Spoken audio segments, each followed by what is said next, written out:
Sometimes life lets you down and you feel that you are done. You just want a morning run because the fun is all gone. But sometimes life makes you proud when you look far and wide, when you leave the pain behind and see the brighter side. TNC gives you inspiration. TNC reignites your passion. TNC starts your transformation. TNC helps you see the new you. The new channel.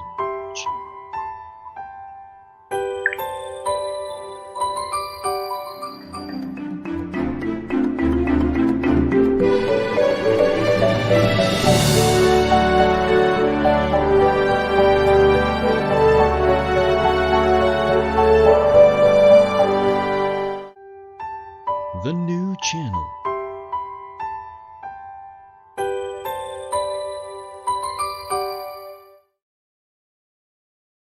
The views, opinions, and insights expressed in the following show are those of the hosts, producers, guests, and viewers. They do not necessarily reflect the position of the channel. Viewer discretion is advised. Welcome to the new channel. We're here to help you see the new you. This is Nato Agbayani. You're watching The Family Business.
Welcome back. You're still watching The Family Business with Nato Agbayani. Today, we have two guests. Our first guest is Eisa Paredes Mercado, the chairperson and the founder of IPM Holdings Incorporated, one of the most influential environmental management companies in the Philippines. And in fact, they're into different industries.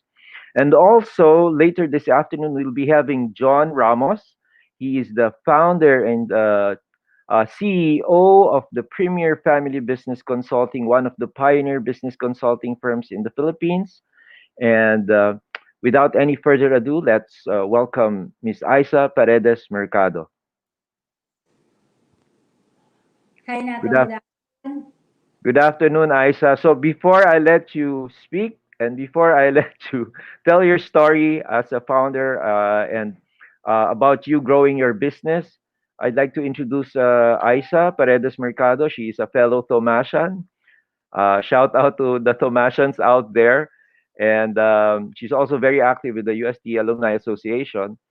And she is the founder and the chairperson of IPM. If you're from Metro Manila and even from CDO and the other cities in the Philippines, I think IPM is a well-known brand in terms of it's a well-known institution in terms of solid waste management, also construction, also real property development nowadays, right? So without any further ado, we'd like to welcome, let's give a big round of applause to Eisa Paredes Mercado, our guest today. Hi, Eisa. Hi, So, thank you, and good afternoon. And yes, thank you also for your kind introduction.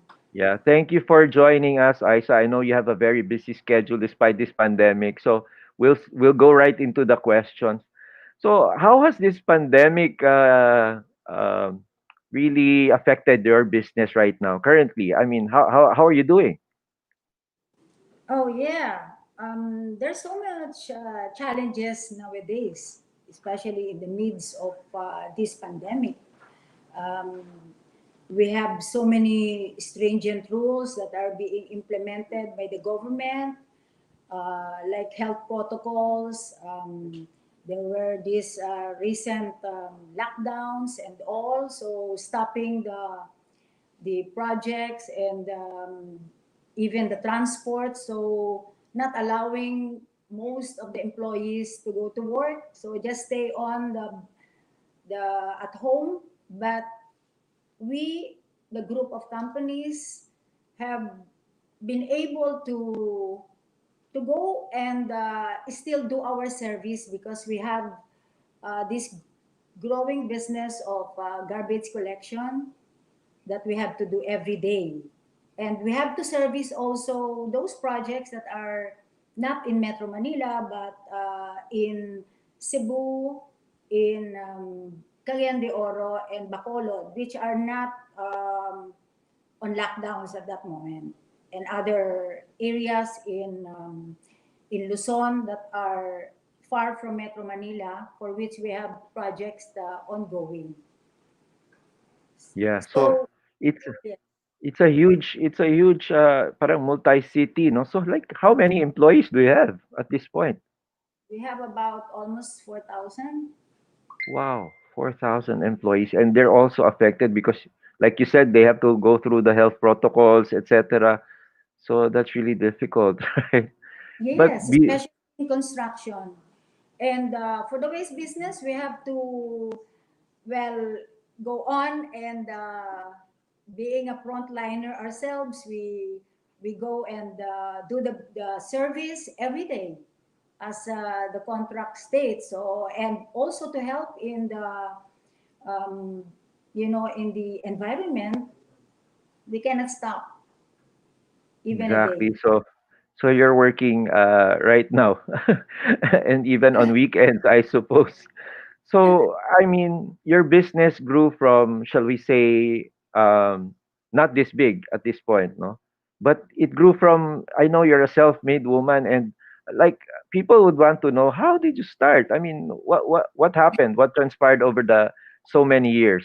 Can you tell us more about how you started, Aisha? Okay. Yes. Even as a child or when I was young, I know what I want. I know one particular thing, and that is at an early age, I don't want to have a boss. I don't know, but that is really my mindset. So with that, I thought of having, of course, I went to school, and even in my elementary, high school, I know that I have some entrepreneurial skills, and I want, and that in my heart, that is what I feel like doing. Even if, I am a Paredes, and most of the Paredeses mostly are lawyers, so they were expecting me to follow them. But I wanted to be a lawyer too, but still a business person. So what I did, um, I went to UST, and there was a course that is a double major. It's called AB Commerce. So it's a 5-year course, and you will graduate twice. So I was thinking maybe I can still continue as a lawyer, but I would rather take a course that would lead me, even if I not be a lawyer, I can go on and be a business person. So I started with that, and early on, I can see myself really interested in doing some business. So moving forward, I after college and after a few years, I see myself registering a single proprietor company. So with no capital, I just borrowed for a small amount from my mother. Um, I I went on to register it and do a trading business at first. So after that, in the trading, that was the time when it's still martial law, I think. And there were some projects that was being done. And luckily, after my registration, I was able to get some contracts with the government, mostly needing trucks. They have to do, I think, the R10, some projects in the in the south, going south, the extension of the Cavite. So from the Rojas Boulevard. So those are the projects that luckily I was able to go through. And with that, I got some truckers from Pampanga and from other areas to help me out carry on with the deliveries of materials that I have to deliver. And I also, with that, I saw that my subcontractors have been buying trucks because I've been getting uh, contracts left and right. So I myself ventured into getting myself a truck. And from then on, I was able to um, get help from some banks because of my contracts. So they believed in me, and I was able to buy more trucks. Mhm. So when after the EDSA revolution, when business are starting to really go through and increase the progress, um, I was able to register the company into a corporation and start a construction company. Yeah. So I got more technical people to help me out, Hmm. um, more trucks to support the The projects. business. Yes, the I business. understand before you went into the collection business, you were in hauling basically, right? Is that correct? Yes, yes, yes. And to help us even luckier, no? You see, that was the time that the ADB and the Mega Mall and the Robinsons were all sprouting in Ortigas area. And I was able to subcon in ADB with a contractor. And with that track record, I was able to be invited in, and I did the excavation of Mega Mall, Robinsons, Tectite, EDSA Shangri-La, and all of those, I don't know, but maybe it was lucky for me at the right time. Imagine that the contracts I have for land filling as being supported by the job that I got to excavate. So those are, I don't have to buy my materials. So Yes. I delivered it to those areas. And Ortigas is a very good source of materials. It's adobe. So they So bought it's very solid, no? It's very solid. Yeah. passed the quality. So it went on for a few years, and we have done a lot of excavation works. And I bought more equipments, more trucks, and I got more people. So that started it. And with that, I um, after the EDSA revolution, there were mayors already. And one of the mayors who is very particular about being very clean in the area, he rented my trucks. But that time I was a bit reluctant because what will I do with the garbage business? It will only make my trucks dirty and all of those stuff. So, but I cannot do anything. My office is there, and the mayor convinced me so to help him. So okay, I put on 10 or 15 trucks and give it to him to clean. And little did I know that that's going to be a track record for me for waste. So that started it. And I was not minding it. It was going on by itself, those 15 trucks. So when the opportunity came that there were other cities that need services, so I was able to join some bidding. And at the same time, um, when the company was growing as a construction, not only did I venture into excavation works, I go and went into vertical and also more horizontal projects. So with more trucks and more equipments, I was doing a lot of projects and Yeah, I, more support of more technical people who are even with us right now.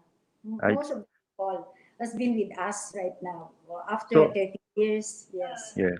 So you started during martial law, but towards the latter part of martial law, right? Yeah. And then when EDSA revolution happened 86, so maraming excavation nangyayari in Ortigas. So it's really a Oo. blessing because the gravel or the soil that you excavate, you also put it somewhere else, and it's also another business. So Yes, it's really a growing business, yes. no, in effect. And then also with the garbage collection, I remember your story about that. Then after that time, ultimately all the other mayors, I think, were going to you and asking you for help, right? Most of, yeah, some of them at the time, and most, we still do the business right now. But yeah, we also, at that time too, in the 90s, moving on to the 90s, I have a friend, because we have been doing subdivision development for others as a contractor. I saw a friend of mine who is selling a big subdivision, and he told me, "Oh, why are you just doing a construction work? Why don't you buy Roland and develop it yourself? You can do it already." And maybe I can share that because he is my friend. I want to be thankful and grateful to him. He is Toti Carino of Phil Estate. So he Yeah, told me, Toti. yes, Toti, Noel Yeah, Carino. yeah. So told me, I'm gonna help He, you market. You just he do used to the, be my boss. yeah, they were number one at the time, right? And so that's what we did. He got a helicopter. I was so afraid, but he told me, okay, so we won't waste time. Let's go and let's check. We went to the south, but the Roland are so expensive. I told him I cannot afford. And so we went to the north portion and of Luzon. So, and we went to Bulacan. I told him, I think there's somebody selling in Malolos. What do you think? And then he said, Malolos, I think that's going to be flooded. The area is mostly lower than the road. So, and I told him, I think this is the price is cheap. So I just, sabi niya, it's so expensive, doing the development when you have to fill up the area, the whole area. And Kasi because, tatambakan. yeah, Tatambakan siya kasi mababa. because, Yeah. but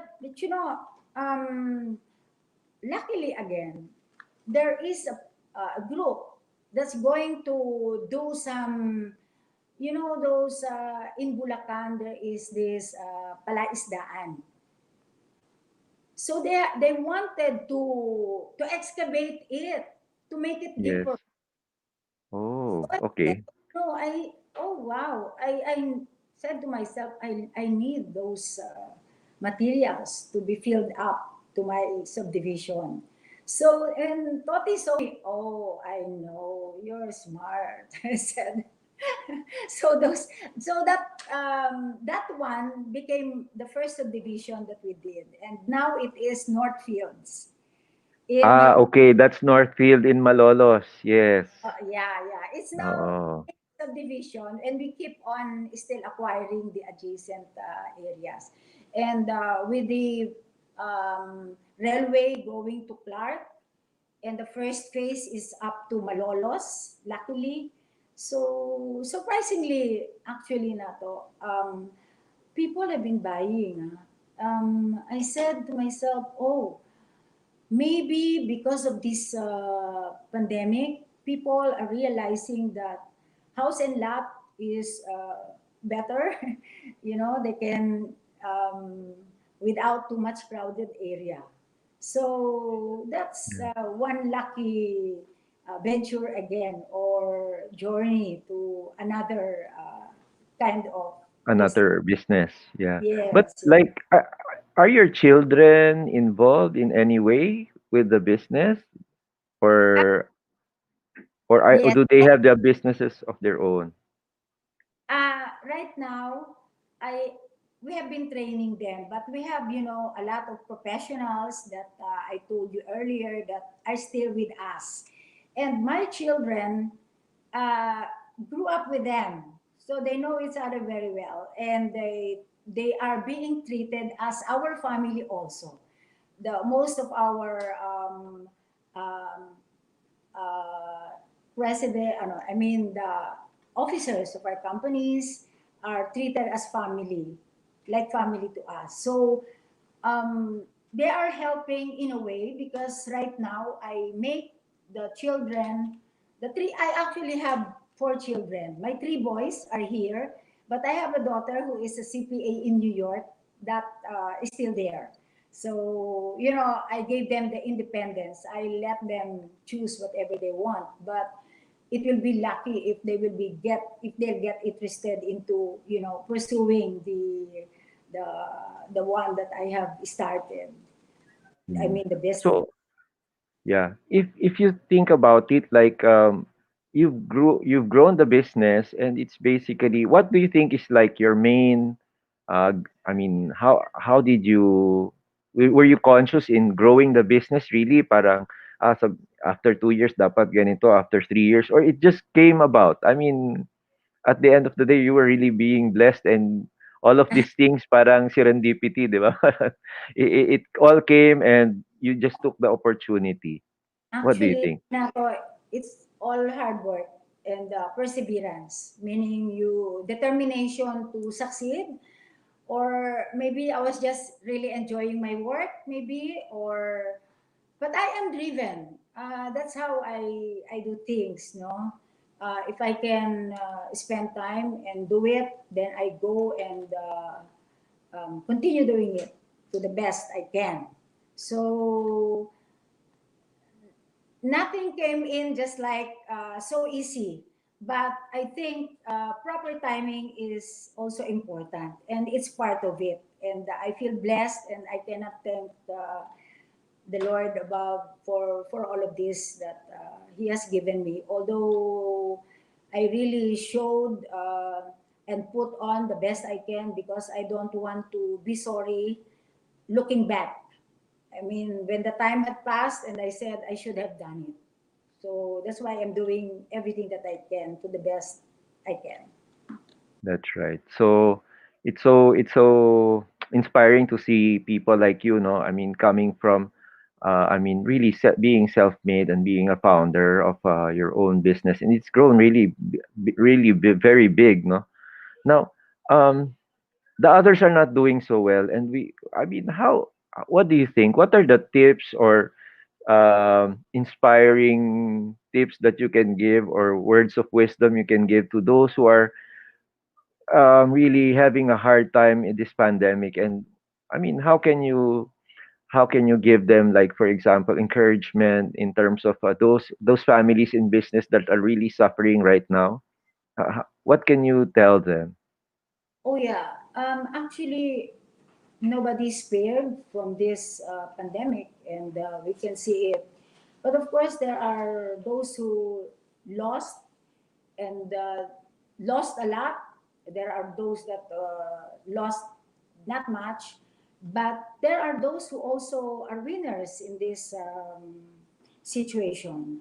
But one thing that I've learned and I can see is we have to continue doing what we do even better and work harder.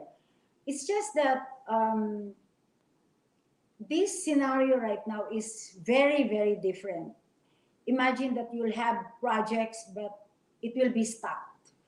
And moving forward, if ever you were given a goal, needs a lot of things to do because there are health protocols to consider. There are a lot of things to consider, like your employees not being able to go to work because there are no transport. So, with that, just continue. I mean, give focus on what can be done, what are options. Like for the employees, what we did is some alternatives. Like we cannot do away with the skeletal force because we have some projects that are still ongoing. Because it's only in Metro Manila that is really the first one to have the lockdown. And so we are still committed to the other projects that we're still doing. So because of good relationship with our employees, they and um, good cooperation, we managed to let them work. And what we did was, to those that are staying far from the office, we got some apartments for them, and they willingly stay there. So, and then we pick them up. I put on some, cars or vans to pick up our employees, because in the office we have to have, as I said, a core group, a skeletal force to write the check, process the payments, support and buy the materials that's got to be delivered to different projects, and also support the frontliners that we have, those basureros that you see, that we do on CDO in Bacolod as well, and also in major parts of the city here in Metro Manila. So um, we did not stop. It's just that we have to consider other viable steps to be able to continue. But of course, with scarcity of even cash or the liquidity, which maybe nobody foresee that this is going to happen. So um, I just I just I just showed to my people that we can get through with it, and so I let them know that together we can do things better, and we can weather the storm together. So all of us work, and so we continue to be working until now.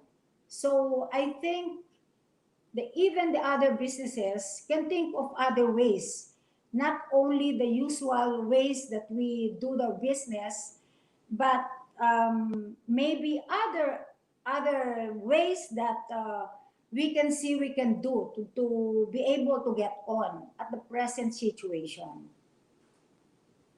Most, Okay. most of our So, yeah. employees also work from home even until now. Allow them. Oh, okay. So there's, Combination, I see. work from home. So blended. Some are on Yes. site and some are. So, Aisha, I wish we had more time. Your story, I think we need to tell it another day. Maybe we can have four parts for you. But we'd like to thank you. This time, we'd like to say, you're very inspiring. The story of growing your family business is very inspiring, from nothing, from a sole proprietorship to what it is now. And giving jobs to so many people is really a good thing now that a lot of me, I think 10 million people are without jobs. So these are 4,000 families that's being helped at this point, and that's really the role of families in business now. Helping their employees is the most basic of it all.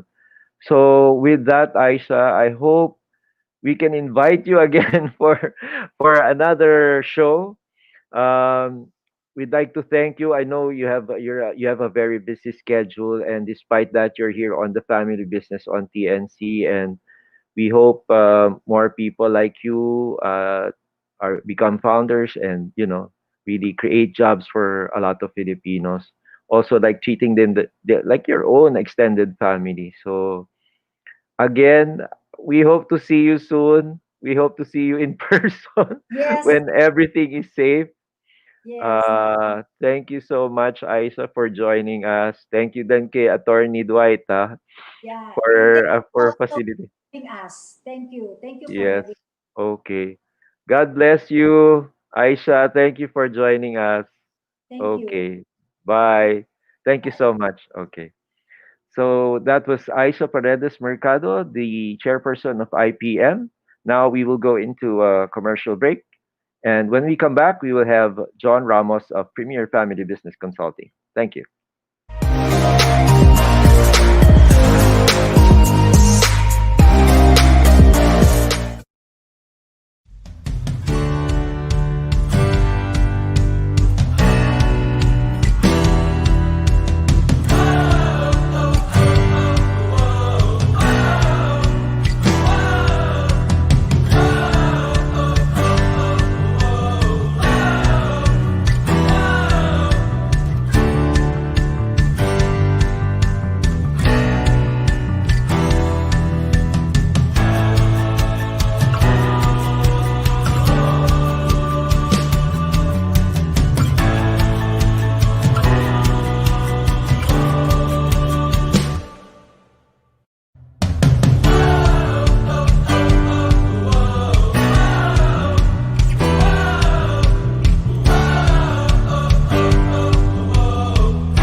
Welcome back. You're still watching The Family Business with Nato Agbayani here on TNC.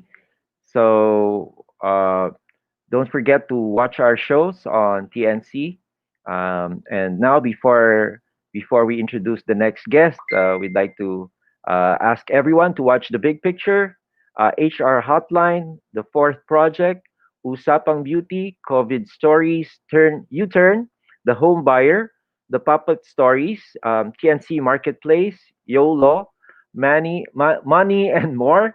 The Talk on TNC, After Shift, Win Within, Danny, Foreign Affairs, and Healthline. And of course, don't forget to watch The Family Business every Saturday, 4 p.m. So, with that, we'd like to bring in our other guest. Um, he is Mr. Jonathan Ramos of Premier Family Business Consulting. He is the founder and CEO of Premier Family Business Consulting. So, let's have Mr. Ramos on board. All right. So, okay. Good Oh, afternoon, John. Good afternoon, everyone. Good afternoon, All Nato. right. Thank you for having So, me. yeah. Yeah. So, I'll just introduce you a little bit. So, John has been one of the pioneers of family business consulting here in the Philippines. He's also globally known. He is sitting in the board of trustees of Family Firm Institute. This is a global organization of thought leaders of family firm consultants, and he is also a member of the FBN, the Family Business Network. This is one of the biggest organizations of families in business. As Premier Family Business is also a family business headed by John and collaborated with Genevieve Ramos, John's wife, and of course Teresa Ramos, who is John's sister, and also some more siblings in the business. So um, other than that, John has been educated in international studies, and he went to Spain and all these other countries to study. It's what do you call that, John? The one with Dr. Bernie Villegas, the special executive. Yeah, it's an advanced management program. Yeah, It's a global management program given by ESA School of Business in Barcelona, Spain, and University of yes. Asia. Yeah. So, of course, that's through our friend, Dr. Bernie Villegas, who's been helping us also a lot with the Premier Family Business. So, John, I'll go right into the questions. So we have really time to discuss. And yeah, what do you think about this pandemic? How has it been affecting the families in business and like your clients? How is it so far? Well, first and foremost, Nato, I'd like to specifically share the context of where I am, and before I be able to answer the question. You see, I'm not Yes. just a consultant advisor, but I'm also, a member of a family business. We have several businesses that we are actually handling, but the most recent and my baby business is really this consulting firm. We're actually helping family businesses, especially the founders who would want to actually build the second generation kind of leaders to perpetuate the family business. And right now, we are all affected with what's going on with our country and globally. And we've seen that there has been there has been a lot of impact that it created not only to our industry, where the service industry, but more so with our clients.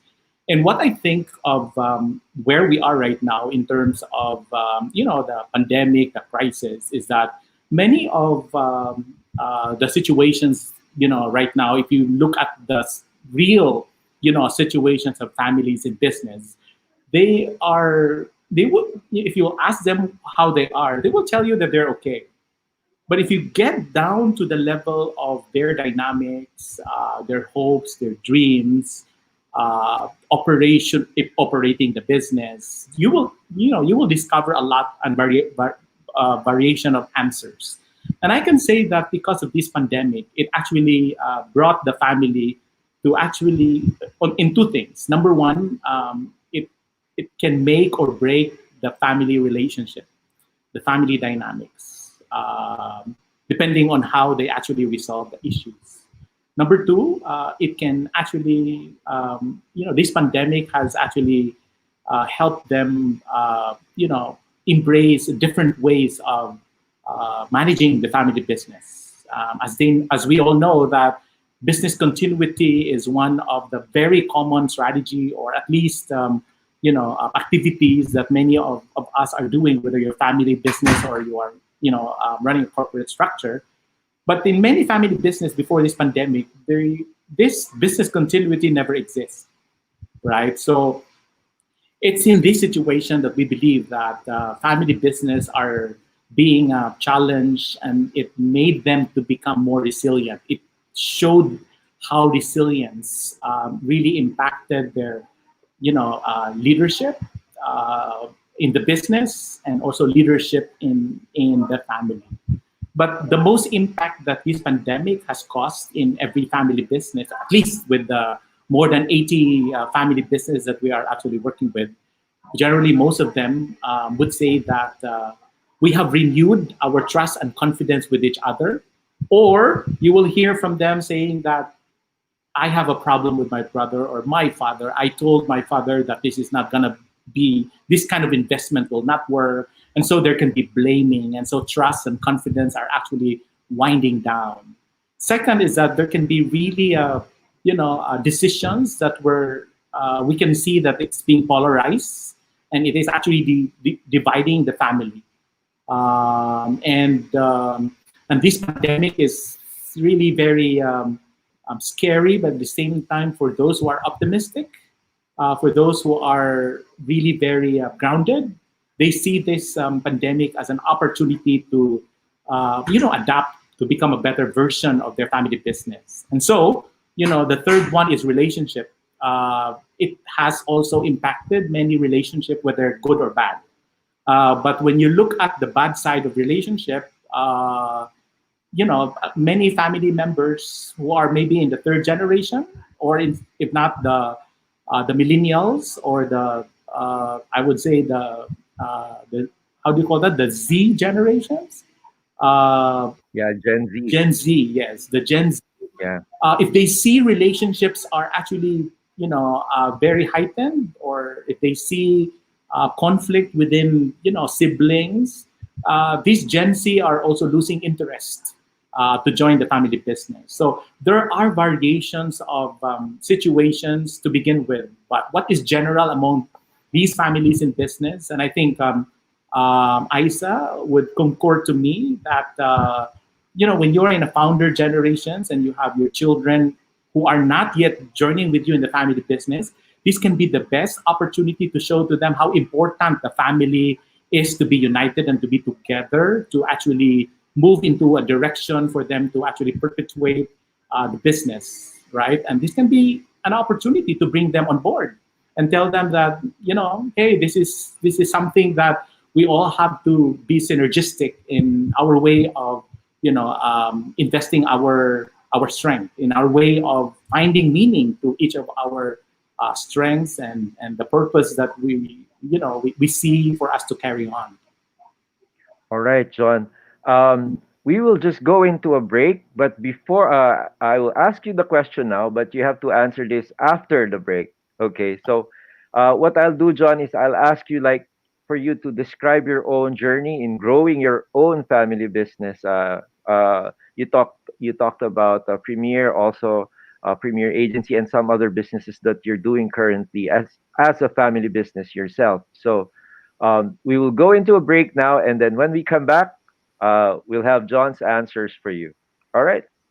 Thank you.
Welcome back. You're still watching The Family Business with Nato Agbayani. Earlier, we had Eisa Paredes Mercado of IPM.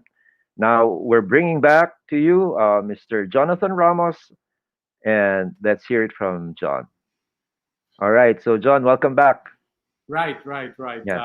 So you were So, asking what was my yeah. experience when the pandemic came, Yes, when it exactly. actually hit all of us last March, right? Right, And right. how did my organization Premier pivot despite the crisis? You see, when March came, and I'd like to make it brief, as I shared to you the content of how Premier evolved into where we are right now. When the pandemic hit, it actually triggered me to first reflect on what are our strengths, what are my strengths as a leader, and how does what are the strengths of our organizations, and how are these strengths being threatened by the pandemic, where we no longer can go to the client's workplace or to the client's house to process them or to consult with them. You see, our service model is that we need to be in person with the client to talk about, their concerns and the things that they need to actually adapt. But when pandemic came, we need to look into how we need to embrace the change. So what I did is that after identifying the strengths of the leaders working with the firm and the organizational strength, we also look into. I also personally look into how to protect my leaders, my consultants. How can I best help them?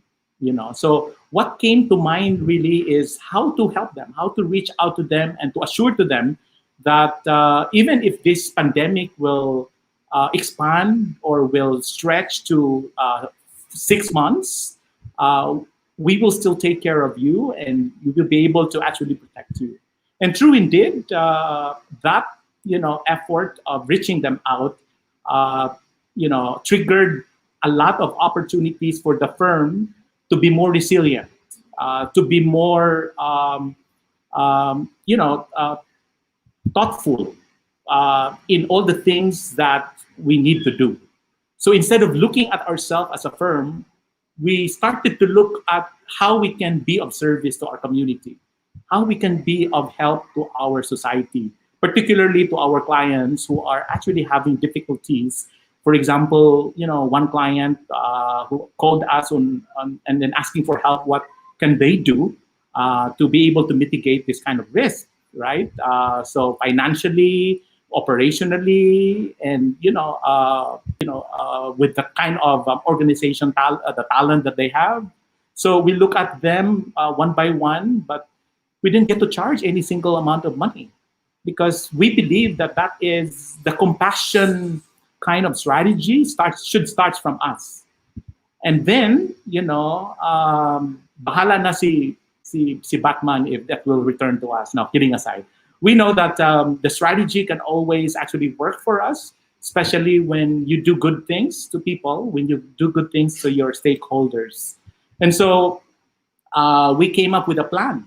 And then we, thought of actually pivoting our business model from going into places, because we're serving not only Cebu families in business, but we're serving, nationwide. So we often travel to different cities, in Cagayan de Oro, to Manila, to Davao, to General Santos, and other places where our clients will bring us to their place. But this business model may no longer be that effective, at least for the next 2 years. And so we thought of actually coming up with a new way of helping our clients. And we're now embracing the digital platform, right? So we invested in technologies. We're investing in coming up with an app. But more so, we're investing our talent with our consultants for them to deepen their values and link their values with us as a family business consultant, and be able to synergize with us and in helping more families in business to be able to journey with us even with this crisis. So those are the things that actually help us pivot. And right now, I'm very happy to tell you, Nat, and maybe to our viewers that despite the crisis, Yes. we're able to transition, we're able to pivot, and we are doing very well, both financially and also strategically in helping more families in business. We're blessed, in other words. But what made us realize as a way for us to move forward faster or to scale the many good things that we are doing right now is to really, be more agile and be more transformative. Transformation is the key after being resilient. So what you're saying, John, it's really possible to pivot despite the pandemic. Families in business can really make it. And in fact, you were saying that some families in business are not even not really hurt by it, but it's like, what are the opportunities? Maybe more like, what's next? Maybe that's the issue. It's not the financial resources, but like how resilient is the family? Is that correct? Is that what you were saying earlier? Yes, yes. A lot of times, this resilience model is already embedded in every entrepreneur and every families in business. You see, just like the founder Isa, we've seen how perseverance worked in her organization, how she founded the business, and we've seen how resilient she is. Right. So many families in business are already, having this kind of resilience model inside their organization, but a lot of times these are not ignited to the or optimized or are being implemented in a scalable manner where it can actually also link to performance of their people, or it can also link to many good deeds that they can do with the community, because they are actually afraid. They have so much of fear. So even if they have that resilience model operating in their organization, if no one will trigger them, if no one will actually facilitate them in a way that they can come up with a strategy that links to that kind of model, they still will end up pursuing short-term gain. They will still end up just I firefighting, see. right? Yeah. The So resilience model should be a model that could sustain them on okay. in scaling up whatever best practices that they think that they are doing right now to survive. Because this is not the first crisis or the only crisis that will be actually, having in the next maybe, decade, right? We It's would really expect. preparation. What you're saying is they really just need to prepare and like study. I mean, what they can do. I mean, like what you're saying. I think you're saying that, this pandemic or any other crisis will happen. It's likely to happen. So it's really families in business who really need to be to strengthen their relationship, study, understand very well their situation. So, Right. John, we're so happy to have you here. Finally, you're our guest. We've had premier family business consultants. I think we had Jacob, we had Teresa, we had Neil. Hopefully, we can have the others soon. Um, it's such a short time. The 30 minutes is already almost almost done. But maybe I can ask you, John, like, how will you inspire these families in business to really, fight it out, slug it out despite this pandemic, and really manage to be victorious? Right. And I will make it very, very brief. Earlier, we mentioned about resilience and transformation. But resilience must be captured in a model where you can scale it. Resilience should not be applied because you are actually fighting a particular problem right now, but it has to actually be repeatable, right? It has to have clear matrix. It has to have clear support of what kind of new organizational competencies that will support resilience. Because resilience as a model are often being started by founders, right?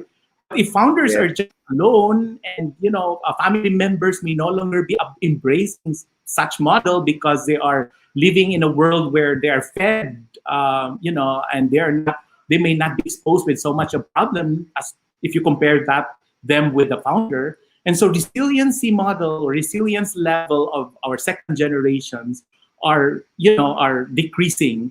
But right now is the best opportunity to reconfigure such model to be the strong driver of growth, right?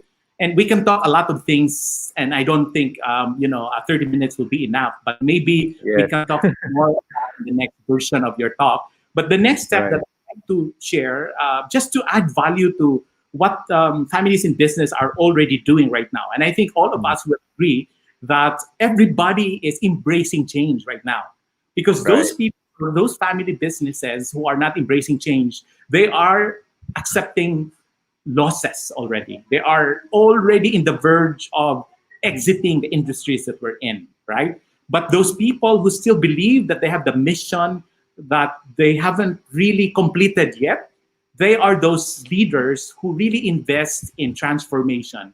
And we know that the main driver of transformation is not money, while it is True. very True. important, but the main driver of transformation is talent, right? So talent must be invested more than what we have invested yesterday before the pandemic.